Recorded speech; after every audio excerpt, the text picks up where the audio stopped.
Bonjour, merci de rester toujours fidèle à New World Info.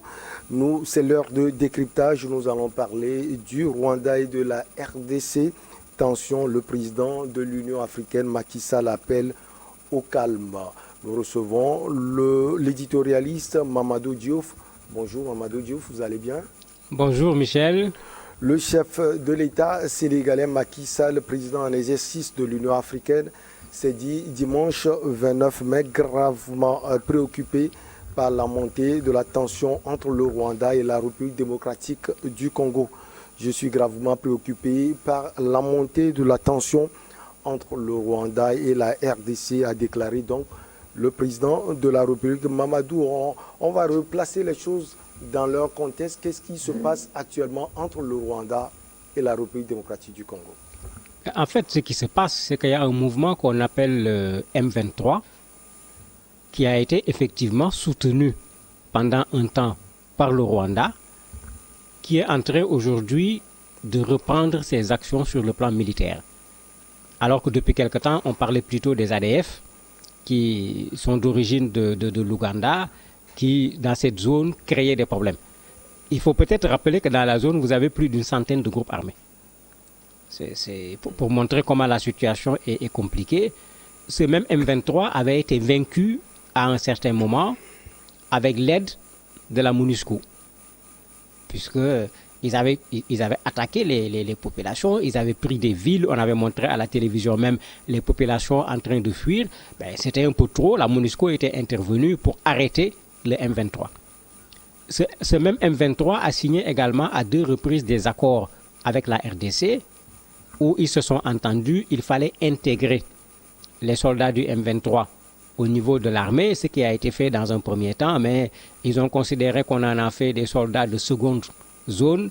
Ils y ont même ajouté des questions ethniques, puisque c'est également des gens qui sont plutôt des Tutsis et qui se plaignent qu'on ne les a pas véritablement considérés à l'intérieur de l'armée togolaise. Donc ce sont eux actuellement qui ont repris les armes malgré les accords qui avaient été signés, et eux ils considèrent que c'est le gouvernement qui n'a pas respecté les accords, c'est pourquoi ils ont repris les armes. Ils avaient été soutenus par le Rwanda, c'est clair. Quand ils ont repris, le soupçon est revenu. La RDC s'est prononcée plusieurs fois, le Rwanda a démenti plusieurs fois, jusqu'à ce que la RDC présente 2 soldats rwandais en disant voilà des soldats rwandais qu'on a pris parmi ces gens du M23 comme preuve.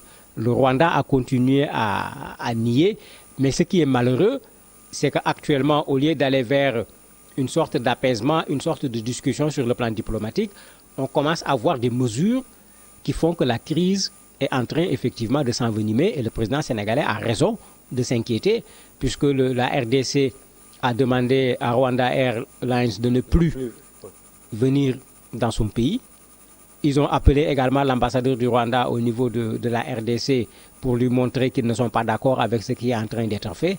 Et là, ça commence à devenir un problème parce que ce n'est plus une affaire de M23 sur le sol de la RDC comme les autres groupes armés, mais il y a une sorte d'affrontement entre la RDC et le Rwanda. J'appelle les 2 pays au calme et au dialogue pour la résolution pacifique de la crise avec le soutien des mécanismes régionaux et de l'Union africaine. Est-ce que le président Macky Sall, selon vous, sera entendu? J'espère qu'il le sera. Il a d'ailleurs utilisé la méthode habituelle. Il a appelé le président Félix Tshisekedi. Il a appelé également le président rwandais Paul Kagame. Il a appelé le président de l'Angola, puisque souvent l'Union africaine, je le disais, agit par zone pour demander au président de l'Angola de faire un travail pour qu'on puisse apaiser cette situation et qu'on ne débouche pas dans une crise. Cela fait partie des mécanismes de l'Union africaine. Parce qu'il y a des mécanismes qui sont là pour faire en sorte, des mécanismes d'alerte, pour qu'on n'en arrive pas à une crise avant d'intervenir ou à une guerre avant d'intervenir, mais qu'on puisse empêcher la crise, qu'on puisse empêcher la guerre. Et je crois que c'est dans ça qu'il se trouve actuellement. La ministre sénégalaise des Affaires étrangères également a appelé le ministre des Affaires étrangères de la RDC et le ministre des Affaires étrangères du Rwanda pour que, effectivement, qu'on privilégie le dialogue, qu'on privilégie la solution diplomatique, parce que sur le terrain actuellement, la tension est en train de monter d'un cran.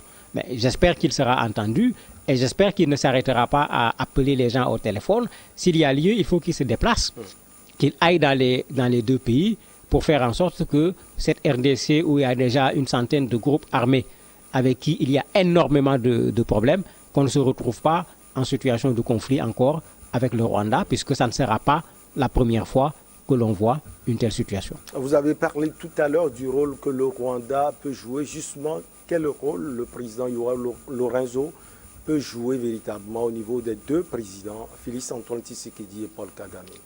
En fait, dans cette zone, pendant un temps, on avait un espace de crise où il y avait presque plus de relations entre les présidents. Quand le président Félix Tshisekedi est venu, on l'a vu, malgré les situations de crise qui existaient entre son pays et les autres pays pendant le règne de Kabila, il a fait tout le travail contraire. Il y a eu un rapprochement, par exemple, extraordinaire avec le Rwanda. Ce qui se passe actuellement, c'est tout le contraire du travail diplomatique que le président Félix Tshisekedi avait fait jusqu'à présent, qui avait créé un rapprochement avec le Rwanda, avec l'Ouganda, etc. Malheureusement, les choses sont en train d'aller en sens inverse. Et puisque on est dans une zone où il y a une organisation sous-régionale, comme on les appelle, de façon générale, l'Union africaine ne vient pas prendre la place de l'organisation sous-régionale. L'Union africaine s'appuie sur l'organisation sous-régionale pour faire ce travail. Et le président angolais, c'est lui, quand Macky Sall a été obligé de retourner au Sénégal, puisqu'il y avait des problèmes au niveau des hôpitaux, c'est lui qui avait assuré également son intérim pendant le sommet au niveau de Malabo. Donc il était très bien placé en tant que quelqu'un qui assurait l'intérim et en même temps en tant que quelqu'un qui est dans la zone pour pouvoir immédiatement prendre en charge cette crise pour éviter que ça débouche sur un affrontement entre les deux pays. Et c'est dans cette logique-là qu'on se trouve actuellement. Et certainement, le président Joao Lorenzo également est en train de faire les démarches qu'il faut pour qu'on ne débouche pas sur un affrontement entre le Rwanda et la RDC. Alors, si les mécanismes sous-régionaux n'arrivent pas à résoudre le problème, l'Union africaine sera devant. Quel rôle, justement, Mamadou Diouf, l'Union africaine peut jouer? De façon diplomatique, l'Union africaine peut faire deux choses. La première chose, c'est ce qui avait été fait à un certain moment avec le président Kabila, d'abord à l'échelle sous-régionale, ensuite à l'échelle africaine. Il s'est retrouvé complètement isolé à un certain moment parce qu'il n'écoutait personne sur des questions intérieures de démocratisation, d'organisation d'élections. Il s'était retrouvé également dans des problèmes avec pratiquement tous ces pays voisins qui étaient autour de la RDC. On peut se retrouver avec le même processus, mais ici, à l'endroit du pays qui ne va pas accepter qu'on utilise la voie de la médiation pour résoudre ce problème. Et ça ne sera pas facile. Ça ne sera pas facile. La RDC est un grenier de richesses extraordinaire. Et il faut rappeler que, à force de vouloir exploiter ces richesses, le Rwanda a fait la guerre à l'Ouganda à l'intérieur du territoire de la RDC à cause de ces richesses. Pour vous dire que c'est une affaire qui ne date pas d'aujourd'hui et qui est extrêmement compliquée. C'est le bois, c'est les minerais qui font qu'effectivement ces parties de la RDC intéressent les pays frontaliers qui souvent ne sont pas très regardants parce que indirectement ils bénéficient de ces richesses-là. Il y a cela parce qu'il faut bien savoir pourquoi. Le Rwanda n'a pas intérêt à venir faire une guerre à la RDC juste pour faire une guerre à la RDC. Je crois que l'Union africaine doit pouvoir agir sur cette question-là pour que les Rwandais sachent que bon, quand tu exploites des ressources, il faut les exploiter quand même chez toi. Quand tu vas aller exploiter des ressources chez l'autre, il faut faire ce qu'on a vu au niveau du Congo-Brazzaville et dont on avait parlé, prendre une partie de tes terres, mettre à disposition sous la forme d'un contrat avec tout un ensemble de conditions et on peut voir les étrangers venir exploiter en sachant sur quelle base. Mais à mon avis, le plus important, c'est d'agir très vite pour qu'on ne retourne pas à des situations qu'on a déjà connues dans cette zone où le Rwanda était impliqué clairement au niveau des affrontements qu'il y avait en RDC. Quelle est selon vous la force de nuisance de M23, puisqu'il y a d'autres rébellions en République démocratique du Congo, mais on met plus l'accent sur M23, cela veut dire qu'elle est peut-être puissante, ou parce que derrière elle, il y a le Rwanda. Ben, si on en croit un des responsables du M23 qui a montré dans les télévisions des conteneurs en disant nous avons des armes, il a montré des pistolets automatiques, etc., pour dire que nous avons de quoi faire la guerre pendant longtemps, ben, ça veut dire que dans les premiers processus de négociation, ou dans le processus il avait été intégré le désarmement, soit ces gens n'ont pas été désarmés, soit quand ils ont fait leur mutinerie, parce qu'ils ont fait une mutinerie au niveau de l'armée de la RDC, ils sont partis avec les armes. La dernière hypothèse, et j'espère qu'elle ne sera pas vérifiée, c'est qu'ils ont été armés par le Rwanda, comme la RDC a tendance à le penser. Mais dans ces trois cas de figure, effectivement, on peut se retrouver avec un mouvement qui s'est reconstitué d'un point de vue des hommes, d'un point de vue du matériel, ce qui lui donne une capacité de faire du mal.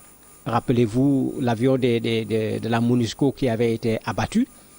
Finalement, on a tendance à croire que c'est eux qui ont abattu l'avion. S'ils l'ont abattu, ça veut dire qu'ils avaient le matériel qu'il faut pour pouvoir descendre un tel avion. Mais attention, ils ne sont pas nécessairement le mouvement le plus dangereux dans la zone parce que jusqu'à ce qu'ils interviennent, c'est plutôt les ADF qui, pendant une période assez longue, posent problème au niveau de la zone au point que dernièrement, l'Ouganda s'est associé à la RDC pour pouvoir les combattre. Est-ce qu'ils ont été réduits au point que le M23 devient plus dangereux ou pas? On ne sait pas encore. Parce que pour le moment, le M23 est en train de poser des actes, mais ça n'atteint pas ce que les ADF ont fait dans la zone. Est-ce qu'on peut l'interpréter autrement, cette coalition entre la République démocratique du Congo et l'Ouganda pour faire face aux ADF irriterait peut-être Kigali? Le problème, c'est pourquoi. L'Ouganda est venu parce que les ADF ont commis des attentats en Ouganda. Alors que tout le monde sait que les ADF sont basés en RDC. Donc l'Ouganda avait un intérêt précis pour protéger son propre pays de venir combattre les ADF. Ils l'ont fait avec des discussions, avec des contestations des populations, puisque comme je l'ai dit tantôt, ils étaient rentrés dans le territoire pour faire des guerres et ils avaient fait des exactions contre les populations civiles. De sorte que leur arrivée n'avait pas été très bien accueillie par tous les Congolais de RDC, puisque certains se rappelaient de leur exaction. Maintenant, en quoi l'Ouganda qui s'allie à la RDC pour affaiblir les ADF peut poser problème au Rwanda? En principe, ça ne devrait pas poser problème, puisqu'on a plutôt intérêt à ce que son voisin vive en paix, que son voisin ne vive dans des problèmes, parce que quand il y a des problèmes, immédiatement, vous risquez de recevoir au moins les conséquences. Sinon même, les problèmes vont tout simplement traverser la frontière et venir vous trouver. C'est pourquoi j'ai dit, mais quel est l'intérêt? Pourquoi le Rwanda va s'inquiéter parce que la RDC et l'Ouganda sont en train de faire un travail en commun pour pouvoir réduire au maximum les ADF? Je ne vois vraiment pas quel intérêt le Rwanda va y trouver. Alors, au-delà des liens entre la République démocratique du Congo et le Rwanda, est-ce que les liens entre le président Paul Kagame et Félix Antoine Tshisekedi peuvent transcender les réalités qui existent? Il faut l'espérer. Parce que il faut reconnaître le travail extraordinaire que le président Tshisekedi a fait. N'oublions pas que c'est lui qui a succédé au président Kabila. Et en ce moment, les relations étaient extrêmement mauvaises, pas seulement avec le Rwanda, mais pratiquement avec tous les pays de la sous-région. Il a fait un travail extraordinaire en tant que président d'abord de la RDC, quand il est devenu président également de l'Union africaine, puisqu'il ne faut pas oublier que c'est lui que le président Macky Sall a remplacé, il a également fait un travail qui lui a permis de se rapprocher des pays qui sont autour, de sorte que même leur organisation sous-régionale qui ne fonctionnait pratiquement plus avait commencé à se remettre en forme. J'espère qu'il va continuer dans le même état d'esprit. Il ne va pas seulement se laisser prendre par les faits d'aujourd'hui en disant mais s'ils veulent la guerre, nous on répondra par la guerre. Ça ne sera pas la solution, surtout pas pour la RDC parce que le Rwanda a quand même une certaine stabilité. La RDC a déjà plein de problèmes en son sein avec cette centaine de mouvements armés qui sont encore actifs sur le terrain. Et ajouter encore le Rwanda, à mon avis, ne serait pas une bonne stratégie pour la RDC. J'espère qu'il ne va pas tout simplement écouter les militaires, mais il va écouter également ces diplomates qui vont essayer, par le dialogue, de trouver une solution à cette crise. Infini merci à vous, Mamadou Diouf. Juste une petite pause et derrière, on reçoit l'invité du jour.